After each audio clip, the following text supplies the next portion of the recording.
Salah satu masalah yang sedang dihadapi Indonesia saat ini adalah permasalahan kebersihan, terutama permasalahan sampah.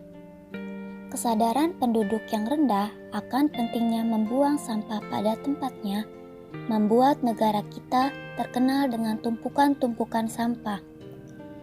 Apalagi di kota-kota besar, hampir setiap hari masyarakat membuang sampah sembarangan, entah itu di sungai, di jalan, dan di tempat-tempat lainnya.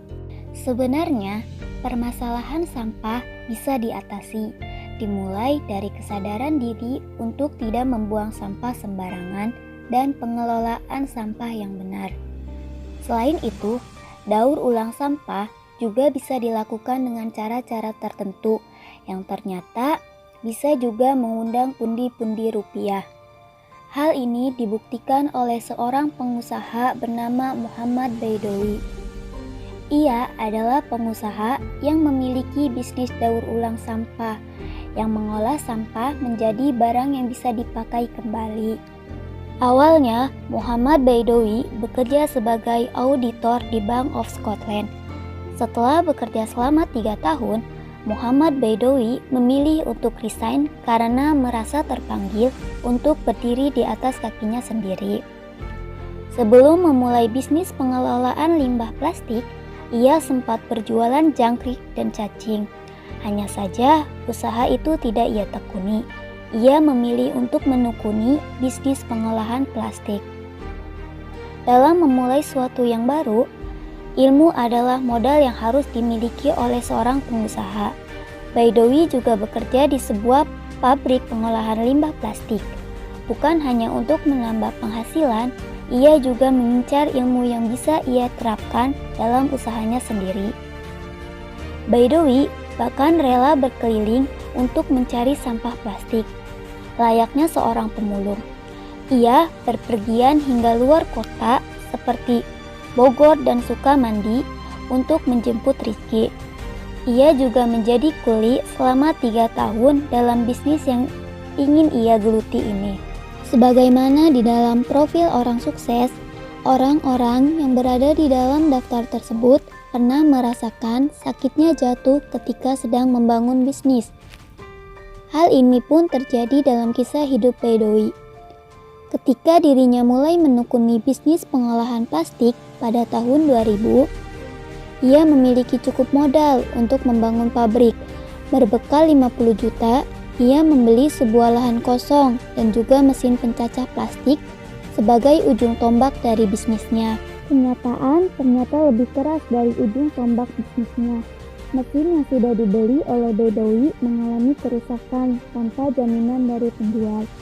Lalu ia menghampiri orang-orang yang memiliki usaha yang sama dengannya untuk menanyakan bagaimana cara memperbaiki mesin yang rusak. Akan tetapi, Baidowi banyak ditolak dan tidak ada yang mau membantu memperbaiki mesin tersebut. Tahun pertama, Baidowi merasakan kepayahan akibat mesin rusak ini. Usahanya yang hampir bangkrut dan kehidupannya yang terbilang semakin memburuk menimbulkan pertentangan dalam karir Baidowi. Keluarganya yang sebelumnya tidak tahu bahwa Baidowi tidak lagi bekerja di bank, melainkan menjadi pemulung sampah plastik, meminta Baidowi untuk menjual pabrik yang ia bangun dari nol. Meski begitu, tekad Baidowi tidak pecah begitu saja. Hal yang ia lakukan adalah kembali belajar. Ia mulai membangun komunikasi dengan relasi yang ia miliki agar bisa mendapatkan ilmu baru untuk modal usahanya. Bukan itu saja, Baidowi berani untuk keluar dari zona nyamannya. Ia mencoba untuk memperbaiki mesin miliknya yang rusak secara otodidak. Tahun 2003, bisnis Baidowi berangsur membaik. Ia bahkan mampu menghasilkan olahan plastik hingga 3 ton dalam 1 hari. Semua itu tidak ia jual di dalam negeri saja. Barangnya diekspor sampai Tiongkok sebagai bahan baku benang polyester. Berkat keberanian dan kerja kerasnya, Baidowi akhirnya mampu menarik bisnisnya yang hampir jatuh ke dalam jurang kebangkrutan. Berkat mempelajari mesin rusak dengan otodidak, Baidowi kemudian mampu membuat mesin penggiling plastik sendiri yang kemudian ia jual. Selain menjual mesin dan biji plastik, Baidowi juga memproduksi sapu dengan mesin yang lagi-lagi ia buat sendiri. Memulai bisnis dengan memulung plastik, Baidowi mampu memiliki puluhan mitra yang tersebar dari Sumatera hingga Papua. Semua plastik yang dihasilkan oleh pihak yang membeli mesin penggiling plastiknya akan dibeli oleh Baidowi. Kesuksesan yang dimiliki oleh Baidowi tidak menghilangkan kerendahan hatinya. Bagi dirinya, karyawan-karyawan yang bekerja dengannya adalah orang-orang berjasa di dalam perjalanan karirnya. Gagasan itu menghasilkan sebuah ide menarik dalam bisnis yang Baidowi jalankan. Ia akan memberikan 90% keuntungan perusahaannya kepada karyawan yang ia miliki, dengan syarat karyawan tersebut harus bekerja selama 5 tahun di PT Majestic Buana Group.